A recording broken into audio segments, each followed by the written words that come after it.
जय हिंद एवरीवन, जय हिंद।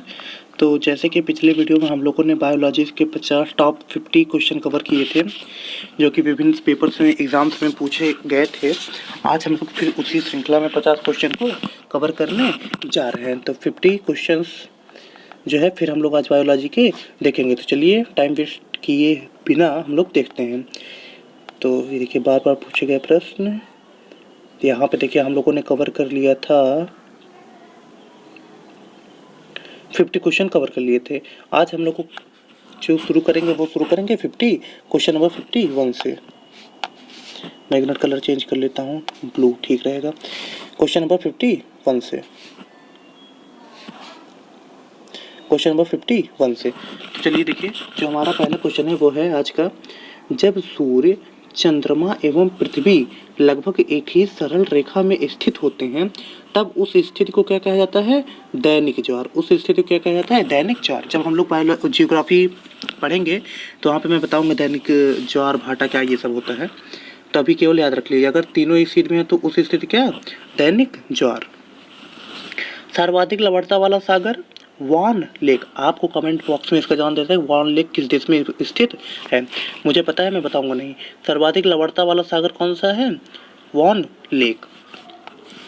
किस प्रकार की मृदा का निर्माण रेगिस्तानी या उप रेगिस्तानी जलवायु दशा के कारण होता है? तो एरिडोसॉल, एरिडोसॉल, एरिडोसॉल। जल में पनपने वाले पौधे क्या कहलाते हैं? हाइड्रोफाइट्स। हाइड्रो मतलब जल, हाइड्रो मतलब जल और फाइट्स हाइड्रोफाइट्स। जल में पनपने वाले पौधे क्या कहलाते हैं? हाइड्रोफाइट्स। मालाबार क्षेत्र में किस प्रकार की वनस्पति मिलती है? वर्षावन। क्या? वर्षावन। देखिए मैं आपको बताता हूँ, जैसे ये भारत है तो भारत के ये वाला हिस्सा मालाबार तट और ये तमिलनाडु वाला हिस्सा इसको क्या कहते हैं? कोरोमंडल तट। तो मालाबार क्षेत्र में किस प्रकार की वनस्पति मिलती है? वर्षावन। स्वाभाविक बात है क्योंकि भाई जब भी मानसून आता है तो पहले केरल के तट से ही टकराता है। आलू किस कुल से संबंधित है? शोले। शोले जो पिक्चर आई थी, शोले नेसी, शोले नेसी। आलू का संबंध शोले नेसी से है। दालचीनी जो हम लोग सब्जियों जो हम लोग यूज करते हैं अपने घर में, पेड़ के किस भाग से प्राप्त होता है? तो जो दालचीनी होती है वो पेड़ का क्या होता है? छाल होता है। पेड़ का क्या होता है? छाल होता है, याद रखिएगा। चलिए अगला क्वेश्चन देखिए। अगला है अपना, जो तारपीन का तेल है, तारपीन का तेल किससे प्राप्त होता है? तारपीन का तेल ताड़ के वृक्ष से प्राप्त होता है। ता से ताड़पीन, ता से ताड़। तो तारपीन का तेल किससे प्राप्त होता है? ताड़ के वृक्ष से। पेट में भोजन को पचाने के लिए निम्नलिखित में से किसकी खास आवश्यकता होती है? सबसे ज़्यादा जरूरत होती है अगर भोजन को पचाना है तो अपना क्या? एंजाइम। किसकी? एंजाइम की। पौधे के किस भाग से कॉफी प्राप्त होती है? तो कॉफी मतलब बीजों से ही प्राप्त होती है। अगर एग्जाम में आए जड़ से, पत्ती से नहीं, किससे? बीज से। निम्नलिखित में से किसमें प्रोटीन का सबसे अधिक स्रोत पाया जाता है? सोयाबीन। सोयाबीन में सबसे आगे मध्य प्रदेश, याद रखिएगा। धान का प्रसिद्ध रोग खैरा रोग किसके कारण होता है? तो याद रखिएगा, खै से खैरा, विष विषाणु। खैरा विषाणु। खैरा किससे होता है? विषाणु से। खैरा किससे होता है? विषाणु के कारण। जीव द्रव जीवन का भौतिक आधार है। जो जीव द्रव होता है वो जीवन का भौतिक आधार, यह कथन किसका है? तो ये है लैमार्क का। किसका? लैमार्क का। आप लोग जाके देखिए, मैंने जो है सेल पे एनिमेशन वीडियो बनाया, वहाँ पे मैंने बताया है जीव द्रव वगैरह क्या होता है। रेगिस्तान में पैदा होने वाले पौधे कहलाते हैं जेरोफाइट्स। मतलब जो रेगिस्तान में पौधे पैदा होते हैं उनको जेरोफाइट्स कहा जाता है। जो पानी में पैदा होते हैं उनको हाइड्रोफाइट्स, अगर रेगिस्तान में हो तो जेरोफाइट्स। लोहा प्रचुर मात्रा में किसमें पाया जाता है? हरी सब्जियों में। लोहा मतलब आयरन, ठीक है, याद रखिएगा।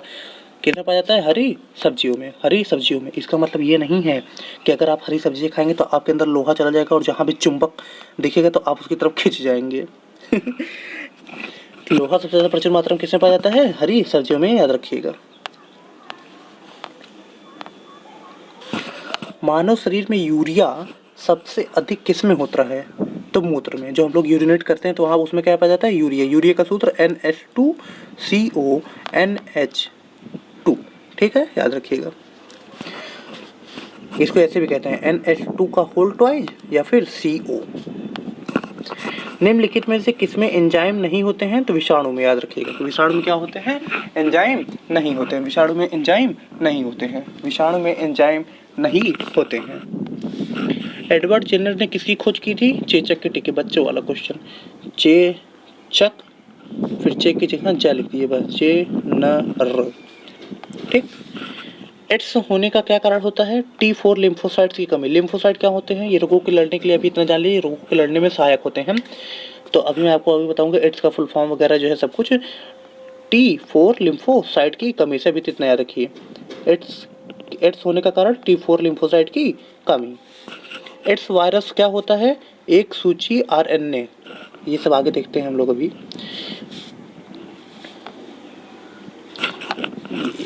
शैवालों की कोशिका भित्ति किस पदार्थ की बनी होती है? तो सेल्यूलोज की। जो शैवाल होते हैं उनकी कोशिका भित्ति किसकी बनी होती है? सेल्यूलोज की। लाल सागर का लाल रंग निम्नलिखित में से किसकी उपस्थिति के कारण होता है? क्योंकि वहाँ पे क्या उपस्थित है? शैवाल। क्या उपस्थित है? शैवाल। तो अगर कोई आप लोग पूछे लाल सागर का रंग लाल क्यों है, तो उसे कह दी क्योंकि वहाँ पे शैवाल उपस्थित है। शैवाल की कोशिका भित्ति किससे बनी होती है? सेल्यूलोज। ये भी याद रखिएगा। गलगंड रोग, याद रखिए, गलगंड रोग से कुछ समुद्री खरपतवार खाने से बचा जा सकता है क्योंकि इसमें पाया जाता है आयोडीन। क्या कह रहा है? फिर से देखिए, जो गलगंड रोग से कुछ समुद्री खरपतवार खाने से बचा जा सकता है क्योंकि इसमें पाया जाता है आयोडीन। क्योंकि अगर गलगंड रोग हो गया तो आप समुद्री खरपतवार नहीं खा सकते हैं क्योंकि इसमें आयोडीन पहली मात्रा में पाया जाता है। अगर खाएंगे तो बहुत कड़वा लगेगा। चलिए आगे। पेंसिलिन की खोज अलेक्जेंडर फ्लेमिंग, बच्चों वाला क्वेश्चन।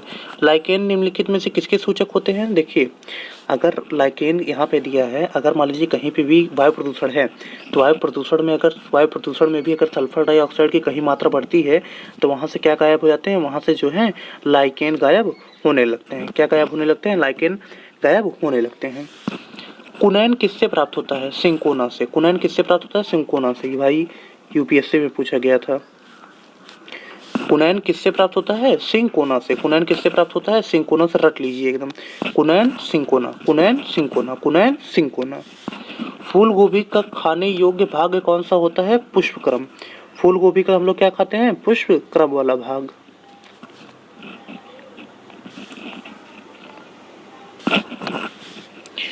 सामान्यतः अंकुरण के लिए किसकी आवश्यकता नहीं होती है? प्रकाश की। तना काट आमतौर पर किसके प्रवर्धन के लिए प्रयोग किया जाता है? गन्ना। जैसे आप लोगों ने गन्ना खेती की होगी तो आप लोगों को पता होगा गन्ना काट के ही लगा दिया जाता है, जैसे आलू लगाया जाता है उसी प्रकार से। नारियल का खाने योग्य भाग कौन सा होता है? भ्रूणपोष। याद रखिएगा, भ्रूणपोष। फूल गोभी का पुष्पक्रम, नारियल का भ्रूणपोष। आम के पौधे का वनस्पति नाम। देखिए CHSL में पूछा था, आम के पौधे का वनस्पति नाम यहाँ पे दिया है मेंजीफोरा। मेंजीफेरा, फिर इंडिका। Mangifera indica. आम के पौधे का वनस्पति नाम मेंजीफेरा इंडिका। निषेचन क्रिया क्या है? एक नर युग्म का अंडाणु से संयोजन। एक नर युग्म का अंडाणु से संयोजन। संसार का सबसे बड़ा पुष्प कौन सा है? रफलेशिया आर्नोल्डी। ये भी एक क्या है? परजीवी। चंदन के वृक्ष आंशिक रूप से परजीवी, ये भी एक परजीवी है। क्या? रेफ्लोशिया आर्नोल्डी संसार का सबसे बड़ा पुष्प। परजीवी का मतलब ये अपने खाने पीने के लिए दूसरों पर निर्भर होता है। जीवन चक्र की दृष्टि से पौधे का सबसे महत्वपूर्ण अंग पुष्प, क्योंकि पुष्प नहीं बना तो फल घंटा नहीं बनेगा। मानव शरीर में रक्त का शुद्धिकरण कहाँ होता है? फ्रीवक में। कहाँ पे? फ्रीवक मतलब किडनी। चलिए आगे देखते हैं हम लोग। सफेद रक्त कण WBC का मुख्य कार्य क्या होता है? रोग प्रतिरोध क्षमता धारण करना। रोग प्रतिरोध क्षमता धारण करना। अच्छा मुझे एक बताइए, जो सफ़ेद रोग हो जाता है, मतलब बहुत से लड़कों या लड़कियों के चेहरे पे देखिए जो वाइट स्पॉट पड़ जाता है, वो किसकी कमी से पड़ता है? तो वो कमी से पड़ता है तांबा, कॉपर। इसलिए देखिए पहले के जो अपने जो सीनियर सिटीजन होते थे वो कहते थे कि तांबे के जग में पानी पियो। क्यों? क्योंकि अगर तांबे के जग में पानी पिएंगे तो आपको सफ़ेद रोग कभी होगा नहीं। तो यहाँ पे सफ़ेद रक्त कण से याद आ गया। तो सफ़ेद रक्त कण का मुख्य कार्य क्या है? रोग प्रतिरोध क्षमता धारण करना। एड्स जो होता है वो किस लिए होता है? क्योंकि T4 लिम्फोसाइट खत्म होने लगते हैं, इसे भी याद रखिएगा। भारत की प्रमुख धान्य फसल कौन सी है? चावल। पत्ती के दो मुख्य कार्य क्या होता है? पहला तो प्रकाश संश्लेषण, दूसरा वाष्पोत्सर्जन।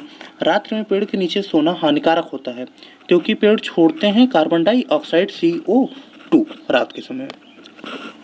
मानव शरीर में प्रचुर मात्रा में कौन सा तत्व होता है? ऑक्सीजन। टमाटर सॉस में पाया जाता है एसिटिक अम्ल। जो हम लोग किसान वगैरह खाते हैं, किसान टमाटो सॉस वगैरह, उसमें क्या पाया जाता है? एसिटिक अम्ल। एसिटिक अम्ल का फार्मूला आप लोग बताइएगा कमेंट में। बायोलॉजी के जन्मदाता के रूप में किसे जाना जाता है? तो बायोलॉजी अरस्तु। बच्चों वाला क्वेश्चन। किस पौधे का फल भूमि के नीचे पाया जाता है? मूंगफली। किस पौधे का फल भूमि के नीचे पाया जाता है? तो मूंगफली। मूंगफली का याद रखिएगा।